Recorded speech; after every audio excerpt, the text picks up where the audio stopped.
بسم اللہ الرحمن الرحیم۔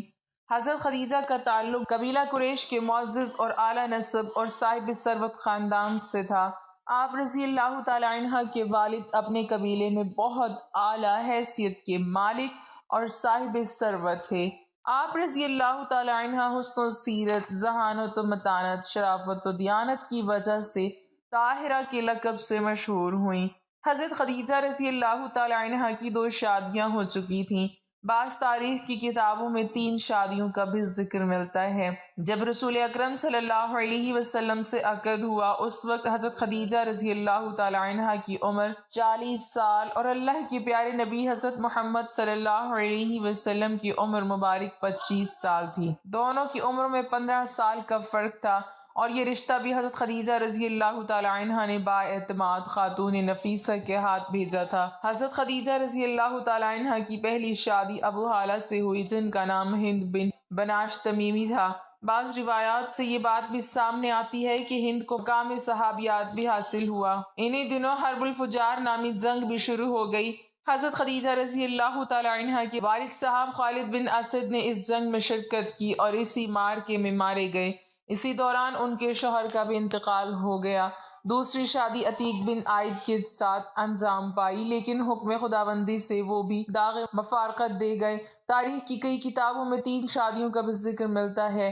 والد اور شوہر کے انتقال کے بعد حضرت خدیجہ رضی اللہ تعالی عنہ تنہا رہ گئیں۔ ان کے خاندان کا ذریعہ معاش تجارت تھا۔ انہیں ان حالات میں بہت سے مشکلات کا سامنا کرنا پڑا، لہٰذا انہوں نے اپنی صلاحیت اور ہمت کی بدولت اپنی خاندانی تجارت کو خود سنبھالا۔ اپنے بعض بااعتماد عزیز و اقارب کے ذریعے معاوضے کی بنا پر تجارت کا سلسلہ جاری رکھا۔ حضرت خدیجہ رضی اللہ تعالی عنہ کے اونٹ تجارت کا سامان لے کر شام اور اس کے اطراف میں جاتے تھے۔ بہت جلد تجارت کو فروغ حاصل ہوا اور مال و اسباب میں اضافہ اور خوب ترقی ہوئی۔ ان دنوں حضرت سیدہ خدیجہ رضی اللہ تعالی عنہ ایک ایسے شخص کی تلاش میں تھیں جو راست باز، نیک، پاکیزہ اخلاق کا مالک ہو، تاکہ وہ ملازمین پر نگاہ رکھ سکے اور وہ بے فکر ہو جائیں۔ اللہ کے نبی حضرت محمد صلی اللہ علیہ وسلم کے چچا ابو طالب کو اس بات کا علم تھا، چنانچہ ابو طالب نے اس بات کا ذکر اپنے بھتیجے حضرت محمد صلی اللہ علیہ وسلم سے کیا۔ ناظرین، جیسے ہی آپ صلی اللہ علیہ وسلم اپنی جوانی کی عمر کو پہنچے تو آپ کے چچا ابو طالب کی توقعات آپ سے بڑھنے لگیں۔ روایات میں آتا ہے چونکہ اب نبی صلی اللہ علیہ وسلم جوان ہو چکے تھے تو ابو طالب نے آپ سے کہا، اے بھتیجے، میں ایک بہت غریب آدمی ہوں اور قحط سالی کی وجہ سے اور زیادہ سخت حالات کا سامنا ہے۔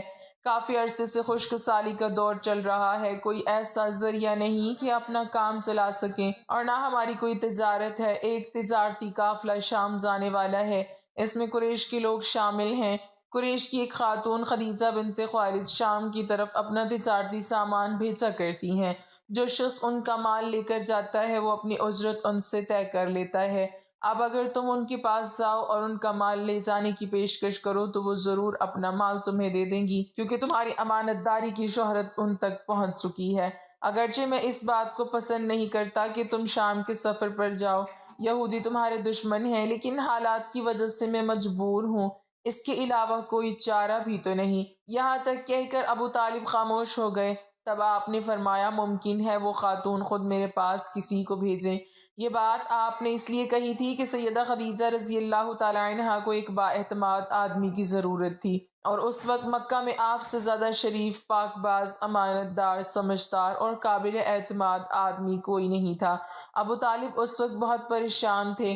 آپ کی یہ بات سن کر انہوں نے کہا، اگر تم نہ گئے تو مجھے ڈر ہے وہ کسی اور سے معاملہ طے کر لیں گی۔ یہ کہہ کر ابو طالب اٹھ گئے۔ ادھر آپ کو یقین سا تھا کہ سیدہ خدیجہ رضی اللہ تعالی عنہ خود ان کی طرف کسی کو بھیجیں گی، اور ہوا بھی یہی۔ سیدہ خدیجہ رضی اللہ تعالی عنہ نے اللہ کے رسول صلی اللہ علیہ وسلم کو بلا بھیجا، پھر آپ سے کہا، میں نے آپ کی سچائی، امانت داری اور نیک اخلاق کے بارے میں سنا ہے، اور اسی وجہ سے میں نے آپ کو بلوایا ہے۔ جو معاوضہ آپ کی قوم کے دوسرے آدمیوں کو دیتی ہوں، آپ کو ان سے دگنا دوں گی۔ آپ نے ان کی بات منظور فرما لی۔ پھر آپ اپنے چچا ابو طالب سے ملے، انہیں یہ بات بتائی۔ ابو طالب سن کر بولے، یہ روزی تمہارے لیے اللہ نے پیدا فرمائی ہے۔ اس کے بعد آپ صلی اللہ علیہ وسلم سیدہ خدیجہ رضی اللہ تعالی عنہ کا سامان تجارت لے کر شام کی طرف روانہ ہوئے۔ سیدہ خدیجہ رضی اللہ تعالیٰ عنہ کی غلام میسرہ آپ صلی اللہ علیہ وسلم کے ساتھ تھے۔ روانگی کے وقت حضرت خدیجہ رضی اللہ تعالیٰ عنہ نے میسرہ سے کہا کسی معاملے میں ان کی نافرمانی نہ کرنا، جو یہ کہیں وہی کرنا، ان کی رائے سے اختلاف نہ کرنا۔ آپ صلی اللہ علیہ وسلم کے سب چچاؤں نے قافلے والوں سے آپ کی خبر گیری رکھنے کی درخواست کی۔ اس کی وجہ یہ بھی تھی کہ ذمہ داری کے لحاظ سے یہ آپ صلی اللہ علیہ وسلم کا پہلا تجارتی سفر تھا، گویا آپ صلی اللہ علیہ وسلم اس کام میں بالکل نئے تھے۔ ادھر آپ صلی اللہ علیہ وسلم روانہ ہوئے، ادھر آپ صلی اللہ علیہ وسلم کا معجزہ شروع ہو گیا۔ ایک بدلی نے آپ صلی اللہ علیہ وسلم کے اوپر سایہ کر لیا، آپ صلی اللہ علیہ وسلم کے ساتھ ساتھ چلنے لگی۔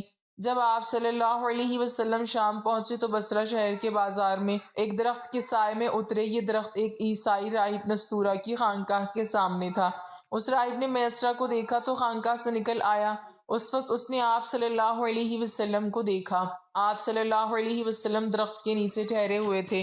اس نے میسرہ سے پوچھا یہ شخص کون ہے جو اس درخت کے نیچے موجود ہے؟ میسرہ نے کہا یہ ایک قریشی شخص ہے، حرم والوں میں سے ہیں۔ یہ سن کر راہب نے کہا اس درخت کے نیچے نبی کے سوا کبھی کوئی آدمی نہیں بیٹھا۔ مطلب یہ تھا کہ اس درخت کے نیچے آج تک کوئی شخص نہیں بیٹھا۔ اللہ تعالیٰ نے اس درخت کو ہمیشہ اس سے بچایا ہے کہ اس کے نیچے نبی کے سوا کوئی دوسرا شخص بیٹھے۔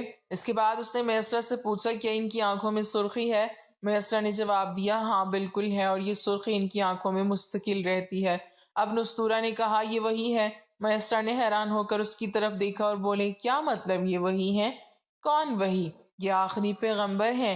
کاش میں وہ زمانہ پا سکتا جب انہیں ظہور کا حکم ملے گا، یعنی جب انہیں نبوت ملے گی۔ اس کے بعد وہ چپکے سے آپ صلی اللہ علیہ وسلم کے پاس پہنچا۔ پہلے تو اس نے آپ صلی اللہ علیہ وسلم کے سر کو بوسہ دیا، پھر آپ صلی اللہ علیہ وسلم کے قدموں کو بوسہ دیا اور بولا میں آپ صلی اللہ علیہ وسلم پر ایمان لاتا ہوں اور گواہی دیتا ہوں کہ آپ صلی اللہ علیہ وسلم وہی ہیں جن کا ذکر اللہ تعالیٰ نے تورات میں فرمایا ہے۔ اس کے بعد نستورہ نے کہا اے محمد صلی اللہ علیہ وسلم، میں نے آپ صلی اللہ علیہ وسلم میں وہ تمام نشانیاں دیکھنی ہیں جو پرانی کتابوں میں آپ صلی اللہ علیہ وسلم کی نبوت کی علامتوں کے طور پر درج ہیں۔ صرف ایک نشانی باقی ہے، اس لیے آپ صلی اللہ علیہ وسلم ذرا اپنے کندھے سے کپڑا ہٹائیں۔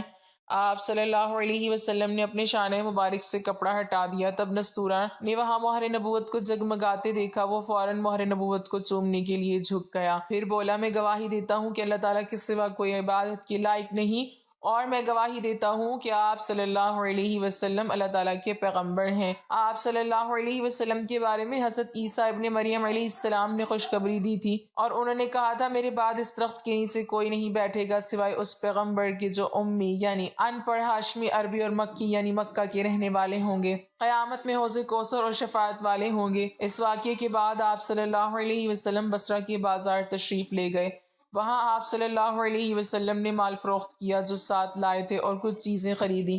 اس خرید و فروخت کے دوران ایک شخص نے آپ صلی اللہ علیہ وسلم سے کچھ جھگڑا کیا اور بولا لات اور عزیٰ کی قسم کھاؤ۔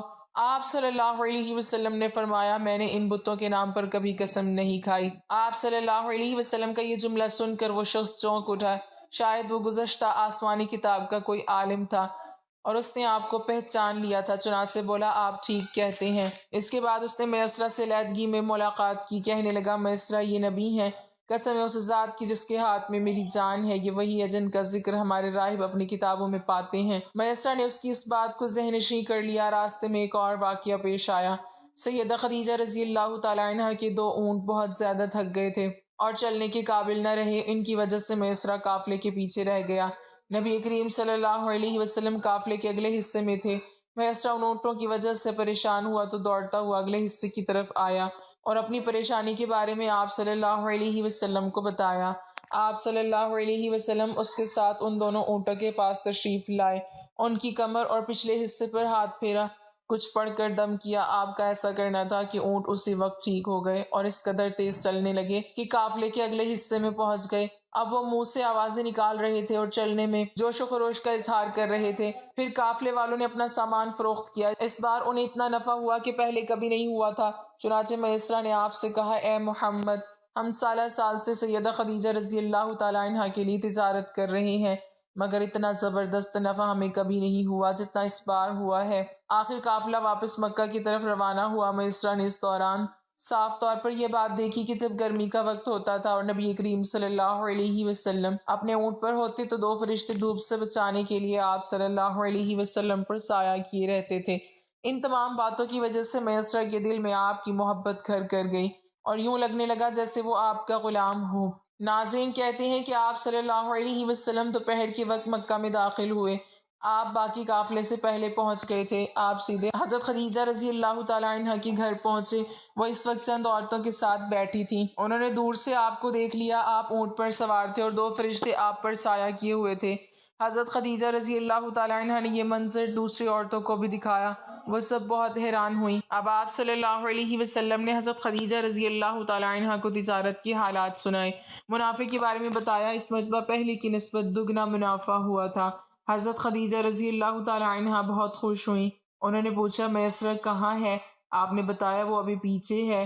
یہ سن کر سیدہ نے کہا آپ فوراً اس کے پاس جائیے اور اسے جلد از جلد میرے پاس لائیے۔ آپ واپس روانہ ہوئے۔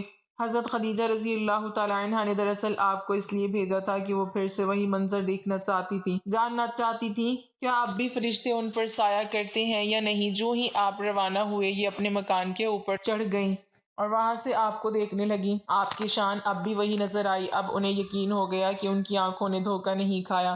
کچھ دیر بعد آپ صلی اللہ علیہ وسلم میسرہ کے ساتھ ان کے پاس پہنچ گئے۔ حضرت خدیجہ رضی اللہ تعالیٰ عنہ نے میسرہ سے کہا میں نے ان پر 2 فرشتوں کو سایہ کرتے ہوئے دیکھا ہے، کیا تم نے بھی کوئی ایسا منظر دیکھا ہے؟ جواب میں میسرہ نے کہا میں تو یہ منظر اس وقت سے دیکھ رہا ہوں جب قافلہ یہاں سے شام جانے کے لیے روانہ ہوا تھا۔ اس کے بعد میسرہ نے نستورہ سے ملاقات کا حال سنایا۔ دوسرے آدمی نے جو کہا تھا وہ بھی بتایا جس نے لات و عزیٰ کی قسم کھانے کے لیے کہا تھا۔ پھر اونٹوں والا واقعہ بتایا۔ یہ تمام باتیں سننے کے بعد سیدہ خدیجہ رضی اللہ تعالیٰ عنہ نے آپ کو طے شدہ اجرت سے دگنا دی، جبکہ طے شدہ اجرت پہلے ہی دوسرے لوگوں کی نسبت دگنا تھی۔ ان تمام باتوں سے سیدہ خدیجہ رضی اللہ تعالیٰ عنہ بہت حیران ہوئی۔ اب وہ اپنے چچا زاد بھائی ورقہ بن نوفل سے ملی۔ یہ پچھلی کتابوں کے عالم تھے۔ سیدہ خدیجہ رضی اللہ تعالیٰ عنہ نے انہیں جو کچھ خود دیکھا اور میسرہ کی زبانی سنا تھا وہ سب کہہ سنایا۔ ورقہ بن نوفل اس وقت عیسائی مذہب سے تعلق رکھتے تھے، اس سے پہلے وہ یہودی تھے۔ سیدہ خدیجہ رضی اللہ تعالیٰ عنہ کی تمام باتیں سن کر ورقہ بن نوفل نے کہا خدیجہ اگر یہ باتیں سچ ہیں تو سمجھ لو محمد اس امت کے نبی ہیں۔ میں یہ بات جان چکا ہوں کہ وہ اس وقت امت کے ہونے والے نبی ہیں۔ دنیا کو انہی کا انتظار تھا، یہی ان کا زمانہ ہے۔ ناظرین یہاں یہ بات بھی واضح ہو جائے کہ نبی اکرم صلی اللہ علیہ وسلم نے سیدہ خدیجہ رضی اللہ تعالیٰ عنہ کے لیے تجارتی سفر صرف ایک بار ہی نہیں کیا، چند سفر اور بھی کیے۔ یاد رہے کہ سیدہ خدیجہ رضی اللہ تعالیٰ عنہ ایک شریف اور پاک باز خاتون تھیں، نسب کے اعتبار سے بھی قریش میں سب سے اعلیٰ تھیں۔ انہیں قریش کی سیدہ کہا جاتا تھا۔ قوم کے بہت سے لوگ ان سے نکاح کے خواہش مند تھے۔ کئی نوجوانوں کے پیغام ان تک پہنچ چکے تھے لیکن انہوں نے کسی کے پیغام کو قبول نہیں کیا تھا۔ نبی اکرم صلی اللہ علیہ وسلم تجارت کے سفر سے واپس آئے تو آپ صلی اللہ علیہ وسلم کی خصوصیات دیکھ کر اور آپ کی باتیں سن کر وہ آپ صلی اللہ علیہ وسلم سے بہت متاثر ہو چکی تھیں، لہٰذا انہوں نے ایک خاتون نفیسہ بنت منیہ کو آپ کی خدمت میں بھیجا۔ انہوں نے آ کر سب سے کہا کہ اگر کوئی دولت مند اور پاک باز خاتون خود آپ کو نکاح کی پیشکش کرے تو کیا آپ مان لیں گے؟ ان کی بات سن کر آپ صلی اللہ علیہ وسلم نے فرمایا وہ کون ہے؟ نفیسہ نے فوراً کہا خدیجہ بنت خویلد۔ آپ نے انہیں اجازت دے دی۔ نفیسہ بنت منیہ سیدہ خدیجہ رضی اللہ تعالیٰ عنہ کے پاس آئیں، انہیں ساری بات بتائی۔ سیدہ خدیجہ رضی اللہ تعالیٰ عنہ نے اپنے چچا عمر بن اسد کو اطلاع کرائی تاکہ وہ آ کر نکاح کر دیں۔ ناظرین آپ کو بتاتے چلیں کہ سیدہ خدیجہ رضی اللہ تعالیٰ عنہ کی اس سے پہلے 2 مرتبہ شادی ہو چکی تھی۔ ان کا پہلا نکاح عتیق بن مائد سے ہوا تھا، اس سے بیٹی ہندہ پیدا ہوئی تھی۔ عتیق کے فوت ہو جانے کے بعد سیدہ کا دوسرا نکاح ابو حالہ نامی شخص سے ہوا تھا۔ ابو حالہ کی وفات کے بعد سیدہ خدیجہ رضی اللہ تعالیٰ عنہ بیوگی کی زندگی گزار رہی تھیں کہ انہوں نے آپ صلی اللہ علیہ وسلم سے نکاح کا ارادہ کر لیا۔ اس وقت سیدہ کی عمر 40 سال کی لگ بھگ تھی۔ سیدہ خدیجہ رضی اللہ تعالیٰ عنہ کے چچا عمر بن اسد وہاں پہنچ گئے۔ ادھر نبی کریم صلی اللہ علیہ وسلم بھی اپنے چچاؤں کو لے کر پہنچ گئے۔ نکاح کے بعد نبی کریم صلی اللہ علیہ وسلم نے ولیمے کی دعوت کھلائی اور اس دعوت میں آپ نے 1 یا 2 اونٹ ذبح کیے۔ اللہ پاک ہم سب کا حامی و ناصر ہو، آمین۔